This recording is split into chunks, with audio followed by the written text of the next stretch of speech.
इंतखाबात 2024 बहुत सारे फैसले ऐसे हैं जो हमारे सामने आ रहे हैं और उसमें जो इम्पोर्टेंट चीज़ है, सबसे इम्पोर्टेंट जो बल्ले के निशान के अलावा पीटीआई को बहुत सारी शिकायतें और शिकायतों में सबसे इम्पोर्टेंट जो दरपेश जो मसाइल का सामना है उसमें केसेस हैं। इंतखाबात जिस तरह से हो रहे हैं उसमें पीटीआई की शिकायत अपनी जगह, लेकिन उसके अलावा जिस पार्टी को ग्रीन चिट देने की बात कर रही थी हो रही थी उसी पार्टी के लीडर को 62(1)(f का सामना है।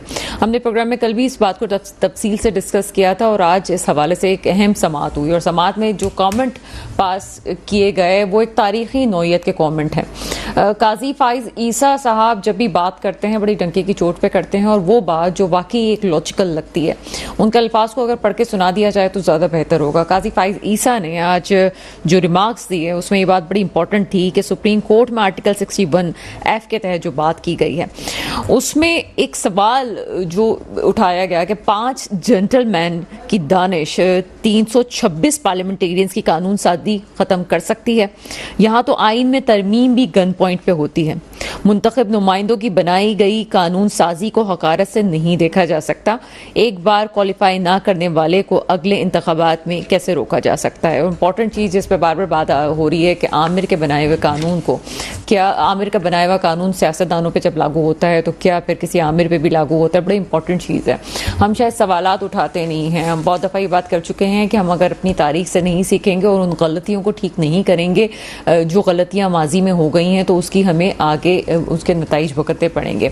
इन तमाम चीज़ों में जो इम्पोर्टेंट पॉइंट उठता है वो चाहे पीटीआई के हवाले से हो या मुस्लिम लीग नून के ऊपर ये सवाल उठना कि उनके कायद को बहुत ज़्यादा रिलीफ मिल रहा है, इन दोनों बातों में इसलिए एक सहाफ़ी के हैसियत से मुझे कोई हकीकत नहीं नज़र आती कि पीटीआई के बल्ले के निशान के हवाले से अगर बात करूँ तो पीटीआई ने जो कुछ किया है इस वक्त इंट्रा पार्टी इलेक्शंस के हवाले से, इवन ये कि उनके पास अपनी पार्टी के लोगों के कागजात नामजदगी भी जो है गोशवारे तक जमा नहीं थे और एक बोगस इलेक्शन करवाया तो फिर उनके पास कोई और चारा नहीं बचता था कि उनके इंतखाबात को बोगस करार दिया जाता और उसको कालदम करार दिया जाता। बहरहाल आगे भी उनके पास अभी 9 तारीख का भी वक्त है और सुप्रीम कोर्ट जाने का भी वक्त है। हम तो यही कह सकते हैं कि किसी भी पार्टी के साथ गलत ना हो और इंतखाबात से कम इतनी जब कम वक्त रह गया है तो उस वक्त किसी भी पार्टी से उसका निशान ले लेना कोई अच्छी बात नहीं होगी। बहरहाल इसका जो भी पीटीआई ने जो कुछ हुआ, जो कुछ अगर गलती हो भी गई है तो इसको इम्तहानात के इंतखाबात के बाद ही अगर सुलझाया जाए इस गुत्थी को तो बेहतर है। दूसरी तरफ नवाज शरीफ साहब वाला केस 62(1)(f ना सिर्फ नवाज शरीफ साहब बल्कि और बहुत से लीडरान ऐसे हैं जिनको इस केस के हवाले से फ़ायदा भी पहुँचेगा और आगे भी जो आगे वाले सियासतदान हैं, जो आने वाले सियासतदान है उनको भी फ़ायदा पहुंचने वाला है। लेकिन अगर इसकी पूरी नौयत को देखा जाए तो ये कहना कि फ़ायदा पहुंचेगा वाला लफ्ज़ सिर्फ नवाज शरीफ साहब के लिए है तो ऐसा नहीं है। अगर इसकी कानूनी हैसियत को देखा जाए और जिस तरह से भी काजी फाइज ईसा साहब ने जो रिमार्क्स पास किए हैं उससे साफ जाहिर होता है कि बड़ी लॉजिकल सी बात है कि अगर कोई शख्स की नाअहली है तो उसकी इंटरप्रिटेशन को किस तरह से करना चाहिए, बड़ा इंपॉर्टेंट पॉइंट है। तमाम मौज़ूआत पर बात करेंगे। मुझे आज प्रोग्राम में जो का ताल्लुक है सलीम सजवानी साहब तहरीक इंसाफ से, सलीम सजवानी साहब को आपका ताल्लुक तहरीक इंसाफ से, इस प्रोग्राम में आपको वेलकम करेंगे। सलीम सजवानी साहब, एक तरफ आपकी पार्टी का ये इल्ज़ाम है कि किसी को ग्रीन चिट दे दी गई है या ख़ास तौर पे उनको एक सॉफ्ट कॉर्नर दिया जा रहा है। ये बातें अपनी जगह हैं, लेकिन 62(1)(f) के बारे में आपका अपना क्या पॉइंट ऑफ व्यू है? जबकि अगर ये एक सियासतदान के ऊपर एक फ़ैसला आता है तो सिर्फ उस सियासतदान तक तो महदूद नहीं रहेगा, यकीनन आपके लीडर पे भी इसी फैसले को लागू किया जाएगा। क्या समझते हैं इस वक्त? देखें, बड़े अफसोस की बात है कि आप कहते हैं कि हम इल्ज़ाम लगा रहे हैं कि हमें लेवल प्लेइंग फील्ड। आपको क्या नजर नहीं आ रहा है कि क्या हो रहा है पीटीआई के साथ में? किस तरीके से कागजात नामजदगी मुस्तरद किए गए, किस तरीके से सर ये ना ये बहस जो है ना बहुत लंबी बहस है। मैं इसका जवाब देना इसलिए ज़रूरी समझती हूँ इस वक्त कि आपने कहा, आप कह रहे हैं कि आप बड़े अफसोस की बात है। मैं अफसोस वाली बात नहीं, मेरे पास ऐसे बहुत सारे पॉइंट ऑफ व्यू हैं और मेरी अपनी पॉइंट ऑफ व्यू ऐसे हैं जो मैं देख रही हूँ। मैं एवरीबडी नो दैट कि मैं प्रोग्राम में बाइस्ड कभी भी नहीं होती, ना मेरे चैनल बाइस्ड होता है, लेकिन ऐसी बहुत सारी चीजें हैं जो पीटीआई से अपने तौर से भी गलत हुई होंगी। सिर्फ आपका इल्जाम नहीं है, ये तमाम लोगों का इल्जाम है। और ये जुमला आपका कहना कि बड़े अफसोस की बात है कि आप ये सोचती हैं, तो ये सर ये अफसोस की बात सिर्फ मेरे लिए नहीं है, ये अफसोस की बात तमाम लोगों के लिए है कि जो कुछ हुआ है उस तरह से चीजें नहीं हो सकती। मेरा ख्याल है कि चीजों को बेहतर तरीके से लेके चलना ज्यादा इंपॉर्टेंट है बनिस्बत ये कि हम ये कहें कि अफसोस की बात है कि जनाब आप चीजों को इस तरह से देखें। बहरहाल एक छोटे से ब्रेक का वक्त हुआ है, ब्रेक के बाद आपके सामने हाजिर होते हैं। तो कैसे होगा? ब्रेक के बाद आपके सामने हाजिर हैं। सलीम सचवानी साहब से बात हो रही थी 62(1)(f के बारे में कि 62(1)(f से अगर एक सियासतदान को रिलीफ मिलता है तो और कितने सियासतदानों को भी रिलीफ मिलेगा, और आया ये बात किस हद तक लॉजिकल भी लगती है कि क्या 5 जजेस के फैसले पूरी काबीना पे भारी पड़ सकते हैं। चूंकि पहले इंटरप्रिटेशन नहीं हुई थी और पीटीआई के जो साबिक चेयरमैन हैं उनके हवाले से अभी उन पे जो सज़ा थी तोशाखाना के हवाले से वो काल अदम हो गई थी, यानी कि उनकी नाअहली अभी भी मुकम्मल तौर पर नाअहली नहीं है, जबकि नवाज शरीफ साहब की नाअहली हो चुकी थी। और अगर पार्लियामेंट ने ये फैसला किया इलेक्शन कमीशन लॉ के तहत कि इस वक्त जो 5 साल की मुद्दत है वो चूंकि पूरी हो चुकी है, तो उसके हवाले से बात होनी चाहिए। तमाम मौज़ूआत पे बात करते हैं। सलीम संजवानी साहब किस तरह देखते हैं इस मामले को? देखिए नवाज शरीफ साहब, मैं अपनी जाती राय बता रहा हूं। जी जी, मैं कहूँगा इनको आवाम की अदालत में आना जाने देना चाहिए और सबको आने देना चाहिए आवाम की अदालत में। मगर साथ ही साथ जो उन लोगों ने इलेक्शन में गांधी के मंसूबे बना रखे हैं, तो जिस तरीके से इन्होंने फेयर इलेक्शन के सबोताज करने के प्लानिंग की हुई है, जिस तरह ईवीएम इन्होंने मशीन हटाई, जिस तरीके से कागजात नामजदगी के मामला में किया इन्होंने, तो ये चीजें भी खत्म होनी चाहिए।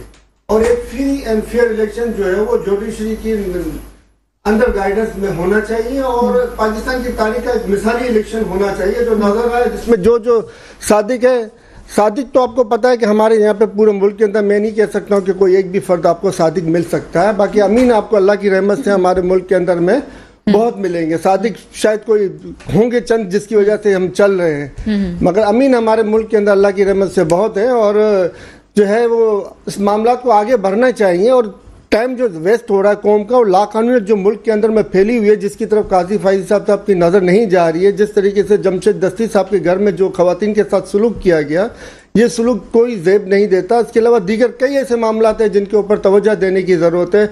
और इमरान रियाज का मामला तो शोएब शाहीन साहब ने इनको इंडिकेट भी किया, तो उन्होंने उस पर भी उनको कॉल करने से इनकार कर दिया। तो ये लाकानूनियत तो मलूकियत के जो वाक़यात हो रहे हैं मुल्क को, जो यही लाकानूनियत और मलूकियत जो है वो मुल्क को तबाही की तरफ ले जा रही है। समझते हैं कि हम अभी भुट्टो साहब का केस को वापस से सुना जाएगा, उसके अलावा हम ये देख रहे हैं कि 2018 के केसेस जो थे जो नवाज शरीफ साहब के खिलाफ बने थे उनमें भी झोल नजर आ रहा है और उसके बाद उसको भी ठीक किया जा रहा है।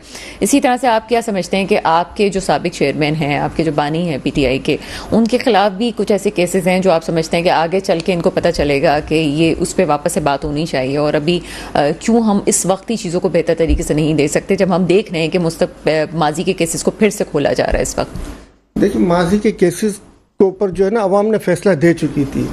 अवाम ने भुट्टो साहब के हक में फैसला दिया था और आज तक अवाम जो है वो भुट्टो साहब के साथ है। अब ये अलग बात है कि पीपल्स पार्टी भुट्टो साहब के साथ नहीं है, मगर अवाम के दिल आज भी जो भुट्टो साहब को जानते हैं उनके सर, साथ। आप ये कैसे कह सकते हैं? खान साहब ने भी इस चीज को एतराफ किया कि जो आजाद खारजा पॉलिसी जो भुट्टो साहब की थी वो एक दिलेराना पॉलिसी थी, और जिसके बाद जो है ना खान साहब ने ये पॉलिसी इख्तियार की और जिसके नतीजे आपके सामने कि वो आज जेल में। लेकिन सर आपने कहा कि अवाम भुट्टो साहब के साथ थी, तो अवाम के साथ होने का उस वक्त तो कोई फर्क नहीं पड़ा ना। अगर अभी से ये कहा जाता है कि पीटीआई जो है वो सर मेरी बात को मुकम्मल होने दें, जब आप कहते हैं कि पीटीआई मकबूल तरीन जमात है, हमें भी नजर आ रहा है फील्ड में कि, लेकिन उन तमाम चीज़ों का अगर उस वक्त भी भुट्टो साहब के साथ अवाम थी तो फायदा तो कुछ नहीं हुआ। आज भुट्टो साहब जो है कम उम्री में, इतनी उम्र नहीं थी उनकी कि मनो मट्टी तले वो इस वक्त दफन है, और अभी हम ये देखें तो केस की फिर से समाअत होगी। वक्त तो गुजर जाता है, चीज़ें अपनी तौर पे एक हैयत इख्तियार कर जाती है। वेस्टेज ऑफ टाइम है। अवाम को पूरी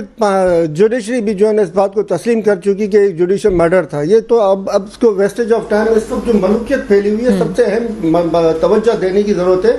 जिस तरीके से लोगों के घरों की इज्जत पामाल की जा रही है, जिस तरीके से लोगों के घरों में घुसा जा रहा है, जिस तरह से खवातीन की बेहुरमती की जा रही है, किसी भी तौर पर जेब नहीं देता कि कोई मुसलमान या हमारा दीन में कोई ऐसी शिक हो कि हम इन हालात में ये चीजें कर सकते हैं, ऐसा कोई गुंजाइश नहीं है कि हम किसी की घर की बेहरमती कर सकते। बिल्कुल ऐसा ही है कि गरीब के झोंपड़े की भी वही इज्जत है जो आर्मी चीफ और प्राइम मिनिस्टर और सदर मुमलिकत के घर की इज्जत है। तमाम की इज्जत सांझी है, यही हमारा दीन है, यही हमारा मजहब है। सजवानी साहब की तरफ, सलीम सजवानी साहब, क्या समझते हैं आप ये जो पूरा सिनेरियो क्रिएट हुआ? पहले तो आपको अचानक से इंटर पार्टी इलेक्शन के बारे में कह दिया गया, आइन की शिक है, आइन ने कहा है कि इंटर पार्टी इलेक्शन होने चाहिए, लेकिन शायद इलेक्शन कमीशन को आपकी पार्टी के मामले में ही इंटर पार्टी इलेक्शंस याद आए थे। 60 दिन उन्होंने फैसला महफूज रखा और 20 दिन में इंटर पार्टी इलेक्शन कराने का कहा।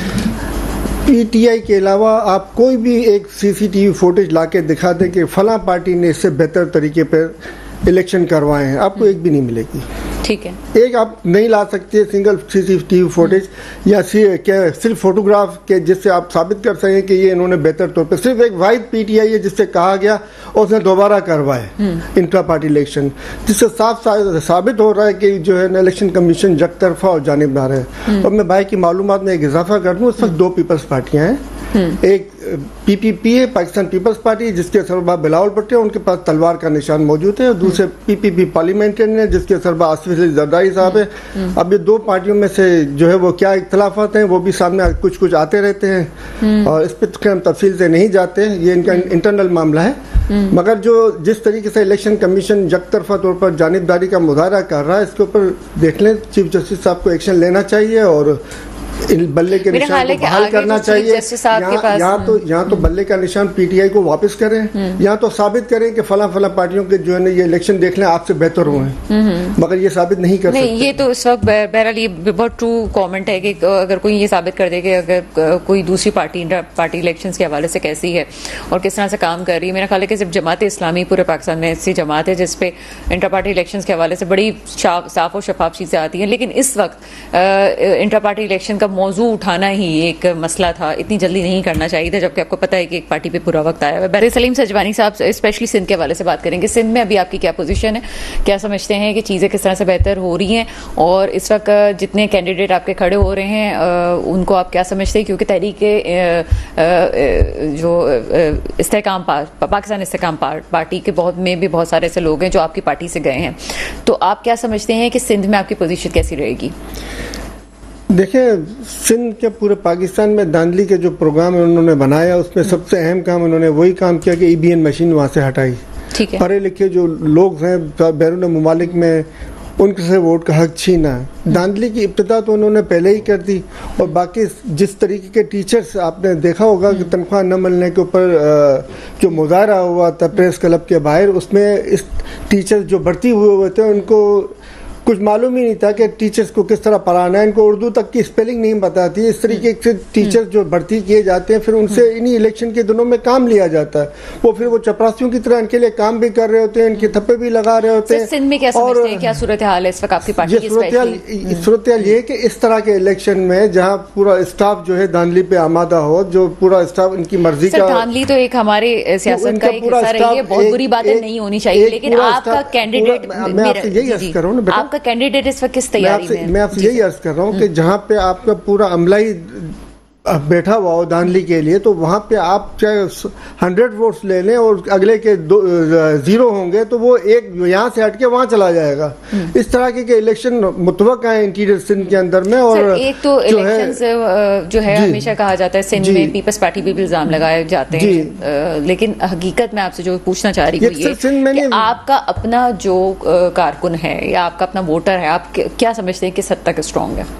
देखिए, वहाँ पे हमारी तंजीम जो है वो इतनी स्ट्रांग नहीं है टू बी फैक्ट, मगर अगर फेयर इलेक्शन होते हैं तो वोटर्स जो है वो 60 to 70% जो है पीटीआई के साथ है। अगर ईवीएम मशीन के तरफ बायोमेट्रिक के जरिए इलेक्शन करवाए जाए तो ये जो है ना हुकूमत चेंज अभी तो नहीं हो सकता मशीन के जरिए से अभी तो क्या, जब तक ये इस तरह के जो है ना हमारे पास मसलत रहेंगे इदारे जो कि ईवीएम मशीन को हटवाने में उनका भी हाथ है, ऐसा तो नहीं कि इनका भी हाथ नहीं है। तो आप देख लें इस किस तरीके से मुल्क आगे जाएगा। आपको पता है कोई भी मुल्क उस वक्त तक तरक्की नहीं कर सकता जब तक वो रूल ऑफ लॉ पे नहीं आता है, वो करप्शन के खात्मे पे नहीं आता। बाकी सारी हम बातें कर लें कि हम ये कर देंगे, हम वो कर देंगे, हम यूं कर देंगे, ये सिर्फ बातें कहने की थी, हैं और रहेंगी जब तक कि हम इस नुक्ते पे जिस पे खान सब 22 साल से जद्दोजहद कर रहे हैं कि वो रूल ऑफ लॉ और करप्शन का खात्मा करें। और इंशाल्लाह आप देखेंगे इस इलेक्शन में अब हम भरपूर तरीके से निकलेगी, इलेक्शन में भरपूर तरीके से वोट डालेगी, धांधली के तमाम कोशिशों को नाकाम करेगी और अब वो रूल ऑफ लॉ और कानून की हुक्मरानी के लिए आएगी। और इंशाल्लाह फिर बलोच खवातीन को इस्लामाबाद में एहतजाज करने की भी जरूरत नहीं होगी जब इनको कानून वहीं पे मिलेगा। तो और सलीम संजवानी साहब, आपका बहुत शुक्रिया, आप मेरे प्रोग्राम में मौजूद हैं। मसले का हल क्या है, चीज़ें बेहतर क्यों नहीं हो पा रही हैं? 68% यूथ मेरे पास मौजूद है मेरे मुल्क में। उम्मीद ख़त्म नहीं हुई, मुझे आज भी उम्मीद है कि मेरा यूथ इस मुल्क की तकदीर को बदलेगा। हमें सिर्फ ज़रूरत इस अमर की है कि चीज़ों को बेहतर करने के लिए अपने ऊपर भरोसा करें, वोट का हक ज़रूर इस्तेमाल करें। ऐसा नहीं होना चाहिए कि आप घर पर बैठे हुए और अपना वोट का हक आप इस्तेमाल नहीं करें।